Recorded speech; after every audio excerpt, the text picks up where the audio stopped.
When I first met Lena, she was standing by the window facing the sunlight like she could feel its color. She smiled when she heard me. "You're staring again, aren't you?" "I can't help it," I said. "You look peaceful." "I look blind," she teased softly. "You don't have to pretend otherwise." I walked closer, taking her hand. "You're more aware than anyone I know." "You see me better than I see myself," she chuckled. "Flattery won't make me forget I burned dinner." "It might," I said. "Especially if I order pizza before you smell the smoke." Her laugh filled the kitchen, that light, easy sound that made every bad day disappear. I built my life around that sound. That night, while she ran her fingers over a Braille book, she asked, "Do you ever get tired of this? Of me needing help all the time?" "Lena," I said, sitting beside her. "You don't slow me down. You're the reason I keep going." Her hands trembled slightly. "You always say things like that." "Because they're true." She sighed, tilting her head toward me. "Sometimes I wish I could see your face when you say it." "You don't need to. You already know how I look when I love you." Her lips curved into a small smile. "Then you must look like an idiot." "Probably," I said, laughing, "but a happy one." She reached out and touched my cheek. "Promise me you'll never regret choosing me." I pressed her hand against my heart. I couldn't even if I tried. Ryan arrived 2 days later, carrying that same grin he'd worn since childhood, the one that made people forgive his arrogance. "Big brother," he said, clapping my shoulder. "Still playing the perfect husband?" "Someone has to set an example," I replied. Lena smiled politely. "Ryan, I didn't hear you come in." He bent closer, his voice low but confident. "You'd make anyone forget their footsteps, Lena," I frowned. "She's married, remember?" Ryan laughed. "Relax, it's a compliment." Lena blushed faintly, unaware of my clenched jaw. Over dinner, Ryan dominated every story, every joke. Lena laughed more than I'd heard in weeks.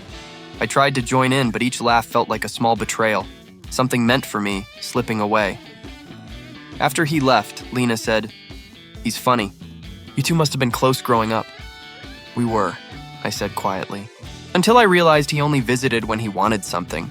She smiled softly. "Maybe he just missed you." "Maybe." But inside, I felt a small shift, like a thread pulling loose. Days passed. Ryan began visiting more often. He brought gifts, stayed late, told stories that made her laugh. Every time she'd say, "He's good company while you're working." I wanted to believe that. I really did. One evening, I came home early. The house was silent except for faint music coming from the living room. I called out, "Lena?" No answer. I walked down the hall, footsteps soft against the floor. The door to her reading room was half closed.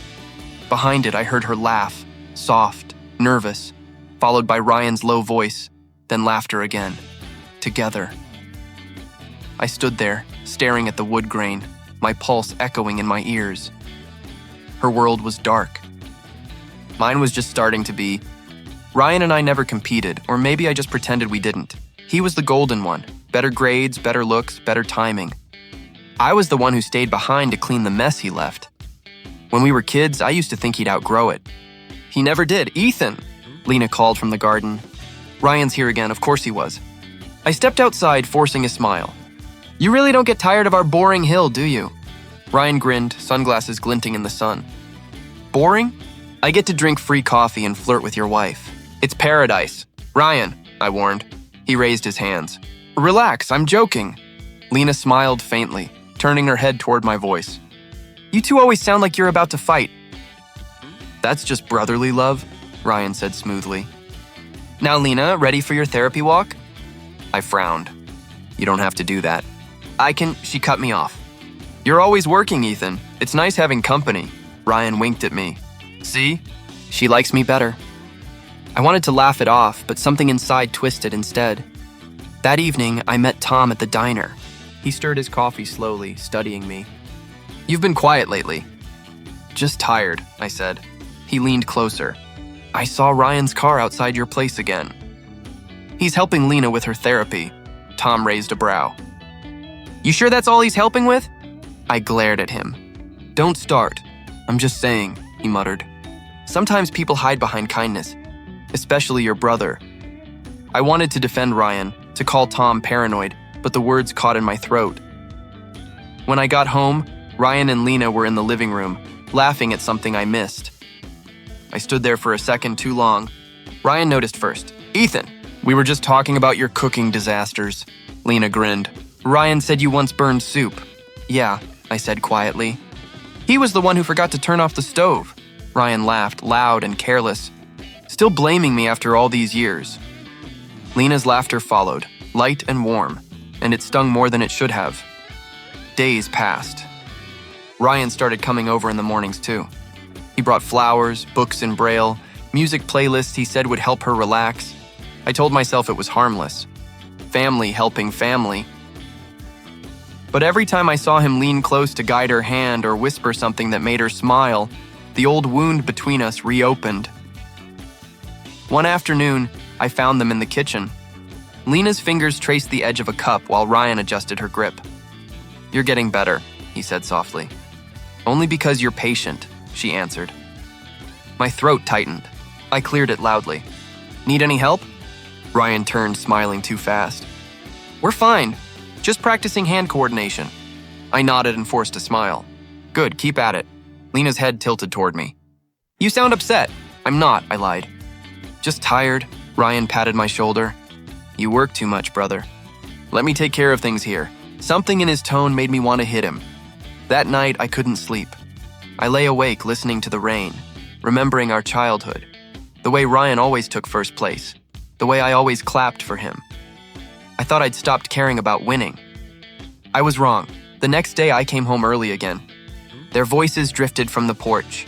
I paused by the half-open door. Ryan's tone was low, smooth. "You deserve more than pity, Lena," she laughed softly. That same laugh she used to save for me. My stomach knotted. I stepped back quietly, heart pounding, pretending I hadn't heard a thing. The rain started before I left the office, a steady drumming that followed me all the way home. I remember thinking it sounded like applause. Cruel, endless applause for a life I was about to lose. When I reached the house, the lights were dim. Lena never liked them too bright. She said the glow felt warmer that way. But that night, the warmth was gone. "Lena?" I called, setting down my keys. No answer. The only sound came from upstairs. Faint voices, soft laughter, and then her voice. "Ryan, stop, Ethan might come back." My body froze. Every word hit like a nail. My name, spoken in fear, not love. My breath caught in my throat. He whispered something I couldn't hear. Then she laughed, quiet, nervous, familiar. For a moment, I wanted to burst through the door, scream, hit him, drag him away from her. But I didn't. I just stood there staring at the staircase like it was a mountain I couldn't climb. My legs moved on their own, away from the sound, away from them. I walked out into the storm, the cold slicing through my shirt. The air smelled of wet earth and betrayal. The car engine roared when I turned the key. I didn't know where I was going. I just needed distance, from her voice, from his face, from the truth. Headlights blurred through the rain. My hands trembled on the wheel. I could still hear her voice. "Ethan might come back." I whispered to no one. I did. Tears blurred everything. I laughed once, a hollow, broken sound that didn't feel like mine. "Congratulations, Ryan," I muttered. "You finally took something I can't replace." Thunder cracked above me. The wipers fought against the downpour. The world turned gray. I remember gripping the steering wheel tighter. "You had one job, Ethan," I told myself. Protect her. Trust her. Love her. The road curved sharply. I didn't. The last thing I saw was a flash of light. A wall of rain and the memory of her smile, the one she used to save for me. Then nothing. When I woke, the room smelled of antiseptic and loneliness. My body felt like stone. My head throbbed. "Ethan," a voice whispered. "Please wake up, Lena." Her hand found mine, trembling. "I thought I lost you." I opened my eyes slowly. The hospital lights blurred her face, but I saw the tears. Her blind eyes were red, her voice cracked. "I'm here," I said, though it didn't feel true. She pressed my hand against her cheek. I was so scared. I couldn't. "Where's Ryan?" The question slipped out before I could stop it. Her hand froze. "He hasn't come." "Of course not," I said softly. "He never stays for the ending." Her lips quivered. "Ethan, please don't." I don't remember the crash, I lied. It's all a blur. She clung to that lie like a lifeline. Then maybe it's a sign, she whispered. A chance to start over. As if we could. I forced a smile. Yeah, maybe it is. Inside, something small and fragile snapped. The doctor said I was lucky. I didn't feel lucky. Every breath felt like penance. When Lena wasn't in the room, I stared at the rain outside my window. It hadn't stopped since that night. Tom visited once. You scared the hell out of everyone, he said quietly. I scared myself, I replied. He hesitated. You and Ryan, everything okay? I looked at him and smiled, the kind of smile that hides a wound. Never better. He didn't believe me, but he didn't push. When he left, Lena came back with flowers. She set them by my bed and said, "You'll heal fast." You always do. I looked at her, the woman who'd once been my whole world, and said, yeah, I always do. But that was the first lie I ever told her that hurt me more than her betrayal, because I knew the truth. I would walk again. I would work again. I would breathe again. But I'd never heal. Not from her. Not from him. Not from that night. The doctor said I could go home, but it didn't feel like home anymore. Lena met me at the door, smiling like nothing had happened. I made soup. Your favorite. The smell filled the kitchen, warm and familiar, but I couldn't taste anything. You didn't have to cook, I said. You should rest. I wanted to, she replied, her voice trembling slightly. You've been through enough. I nodded, forcing a smile. We both have. She reached up and touched my cheek. Her fingers shook. You're thinner. You should eat more. I will, I said quietly, though I didn't. We sat in silence, the kind that hums too loudly to ignore. Every spoon clink, every breath felt rehearsed. Ryan called, she said finally. My hand froze around the spoon. Oh? He wanted to know how you were. I told him you're recovering. I looked at her face, still blank, unreadable. Did he sound worried? She hesitated. Yes, good for him, I muttered. She lowered her head. Ethan, please, don't, I cut her off. Just don't! She flinched, then forced another smile. You should rest. I've been resting for weeks, I said. I need something real. She said nothing. Neither did I. The silence between us did all the talking. That night, I couldn't sleep. The rain outside was softer now, like it pitied me.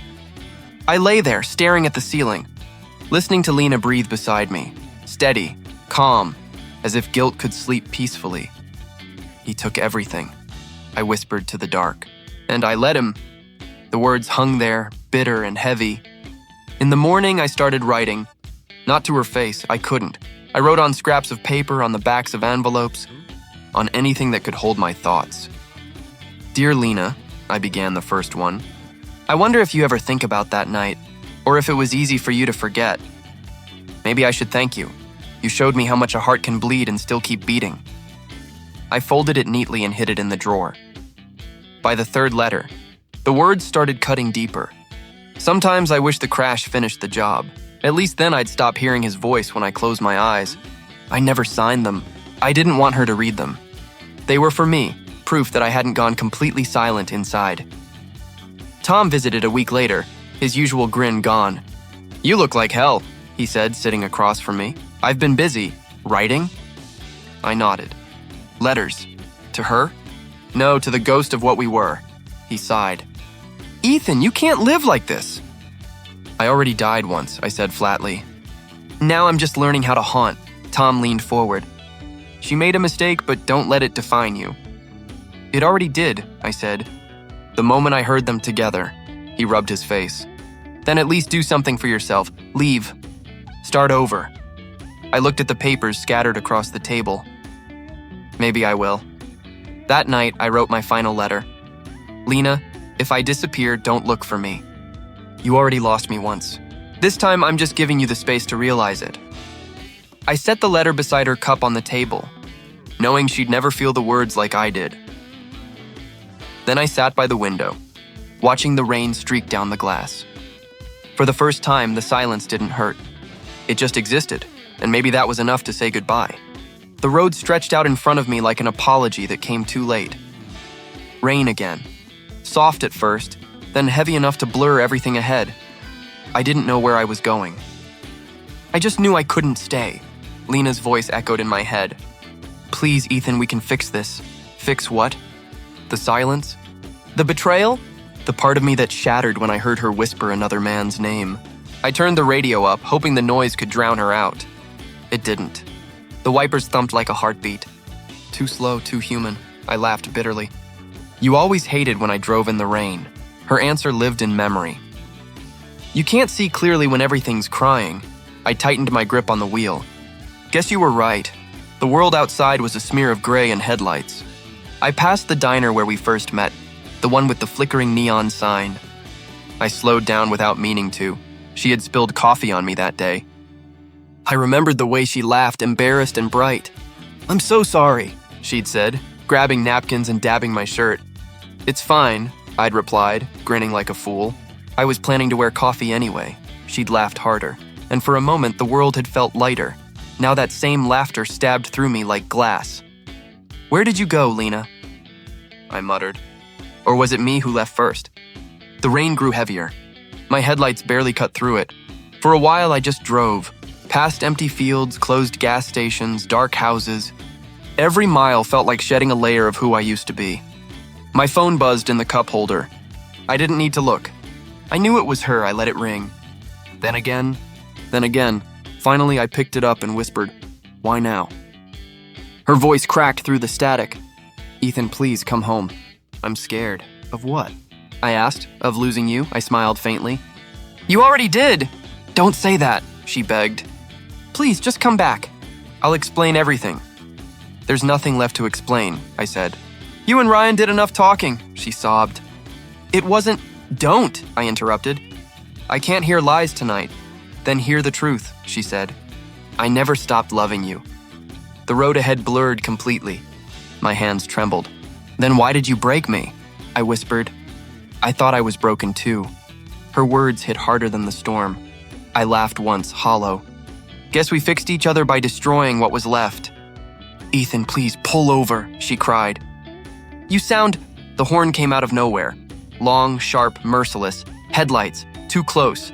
Too bright. I turned the wheel hard, tires screaming against the wet road. The world spun. Metal twisted. Glass shattered like frozen rain. Everything went quiet. For a second, I saw her face, the way she smiled before she stopped meaning it. I wanted to say I forgave her. I wanted to say I didn't. But all that came out was a whisper. "Maybe you'll see me now." There was light, but not the kind that warms. Just white, endless, soundless. Then, somewhere far away, a scream. Her scream. "Lena," someone said. He didn't make it. Her voice broke into sobs, the kind that tear at the air. "No, please, no, he can't be." I wanted to reach her, to tell her it was fine, that I was tired of hurting, but the world was slipping too fast. If there was a heaven, I hoped it had no memories. If there was nothing, maybe that was mercy. Either way, I was free. And as the rain fell on the wreck, I faded into it, quiet, invisible, finally gone. Silence feels different when you're part of it. I don't breathe anymore, but I still listen. Lena sits by the window, her fingers tracing the edge of my old letters. The rain outside hasn't stopped since the day I left. Maybe it never will. I wish I could tell her to stop crying, but I'm not sure she'd hear me. Or maybe she already does. "Ethan," she whispers. I can't sleep again. Her voice trembles the way it used to when she was trying to lie. "Close your eyes," I whisper back, though I don't know if the sound reaches her. "Just breathe." She freezes as if she did hear me. Then she presses her hands to her ears. "Stop, please stop, I want to stop." I want to leave her alone, but I can't. I'm stuck somewhere between memory and regret. At the funeral, Ryan stood behind her like a shadow. I watched him cold and quiet. He didn't cry. He didn't speak. He just left before the dirt even touched my coffin. Now he's gone. No calls, no messages, no trace. Maybe guilt is heavier than I thought. But Lena, she stayed. She built her prison out of my ghost.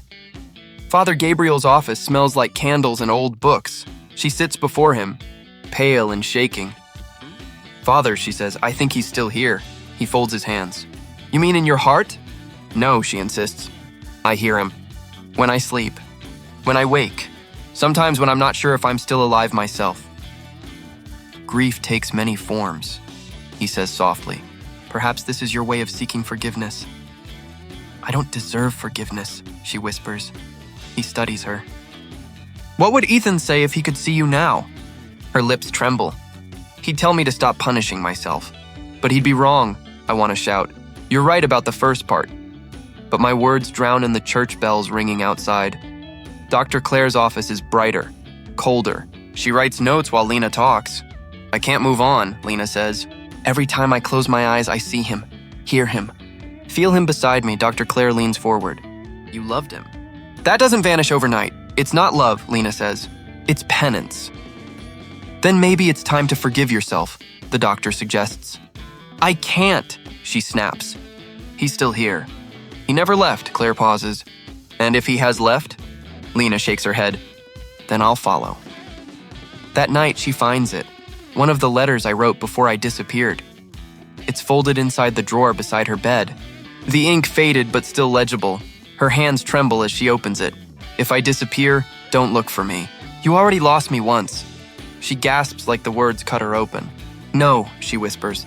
You knew everything. I did, I whisper, though she can't see me. But I still loved you. Her tears hit the paper, smudging my handwriting. She clutches the letter to her chest, rocking back and forth. Ethan, please, I'm sorry. I'm so sorry. The room goes quiet except for her sobs, the kind that tear through the walls, through me. For the first time, I feel the weight of her pain more than my own. Maybe that's what forgiveness is, staying behind until they can finally let go.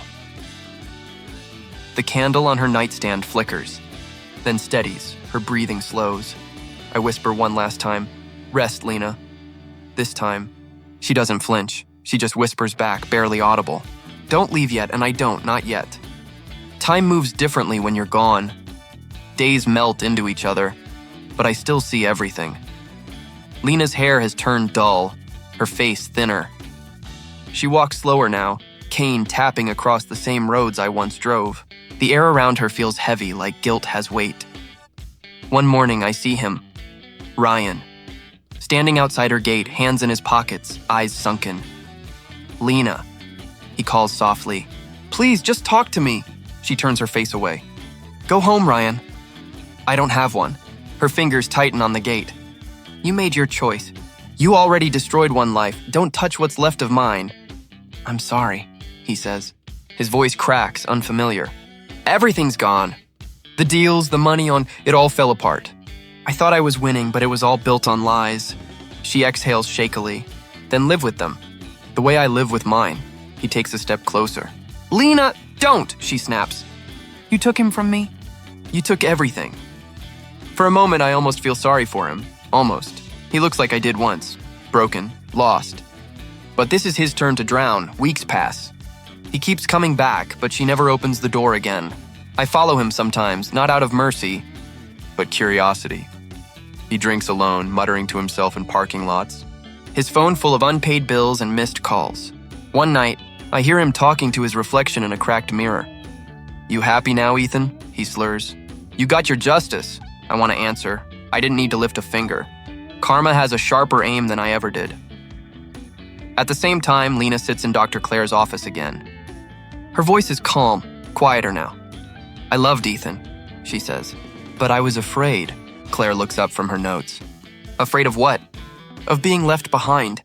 Of being too much trouble. Ryan, he made me feel seen. But it was never love. It was desperation wearing kindness. Claire nods gently. And now? Lena smiles faintly, bitterly. Now I see everything.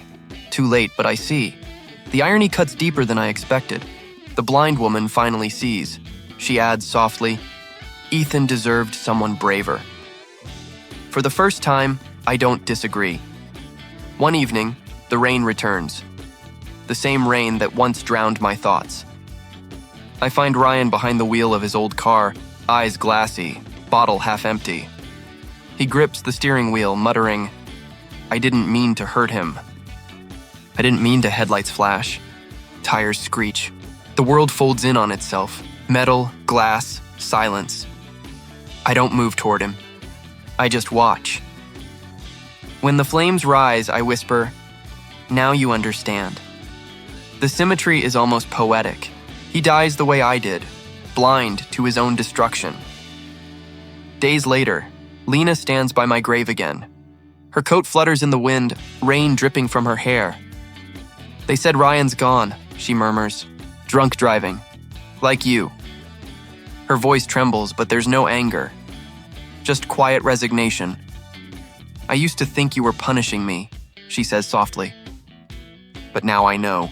You were just watching." She kneels, fingers tracing my name carved in stone. "Now I understand," she whispers. "You loved me enough to walk away." I feel something loosen inside me, something heavy finally breaking free. For the first time since the crash, I don't feel trapped. Her tears fall, but her voice steadies. "Rest, Ethan, I'll carry the guilt. You carried enough." The wind moves through the trees like a sigh. I whisper back, "You finally see, Lena." Then everything fades, softly, like forgiveness. Time doesn't move the same way anymore. It drifts, soft, slow, without weight. I don't count the days. I just watch. Lena's hair is streaked with silver now. Her steps are still careful, her cane tapping against tiled floors. But there's a steadiness to her that wasn't there before. The guilt that once crushed her has turned into something else. Purpose. She spends her mornings at the Center for the Blind, guiding others through hallways, teaching them to trust sound, touch, and faith. "Hold my arm," she tells a young girl. "Listen to my steps. The world still belongs to you." The girl laughs, nervous but brave. Lena smiles faintly. "You'll see more than most people ever will." Her words make something in me ache, not with sadness, but peace. She finally understands what I tried to give her all along. One afternoon, I noticed someone new standing by my grave, a woman in a white coat holding a bouquet of lilies. Her hair is tied back, her eyes tired but kind. She kneels and whispers, "Hey, Ethan, it's Nora from the hospital." Her voice cracks slightly. "You probably don't remember, but you stopped me once, when I wanted to give up after losing a patient. You told me pain doesn't end lives. Silence does." She places the flowers down gently. "I didn't forget." I wish I could tell her that I remember too, her trembling hands, the way I told her to keep going. She smiles softly. "You saved me once. I just thought you should know someone lived because of you." The wind stirs the petals, brushing them against my name carved in stone. I whisper, though she can't hear me. "Thank you." "Nora, that's enough." Lena still visits, though not every day. When she does, she brings nothing but quiet. She no longer begs, no longer cries. She just sits beside the stone, her hand resting where my name begins. "I started teaching a boy," she says one day. "He reminds me of you. He's stubborn, gentle, and too forgiving for his own good." I almost laugh. "Sounds like trouble," she continues, unaware. "Sometimes I talk to you while I walk home. I know you're not really here, but maybe part of you still listens." "I do. Always." "Father Gabriel says forgiveness is letting go of what keeps you bound," she murmurs. "I think I finally understand that." She pauses, then whispers, "You forgave me long before I forgave myself, didn't you?" I don't answer, but the sunlight breaking through the clouds does it for me. Later that week, she walks to the lake. Our lake. The same place where I once promised her I'd be her eyes. The air is calm, the water still, a mirror of everything we were and everything we lost. She sits by the edge, shoes off, feet in the cold water. "Do you remember?" she says softly. "You said the lake sounded like laughter when the wind blew." The breeze picks up, rippling the surface, carrying her words to where I am, wherever that is. "I see you now, Ethan," she whispers. "Not with my eyes, with what's left of my heart." Her smile is fragile, but it's real.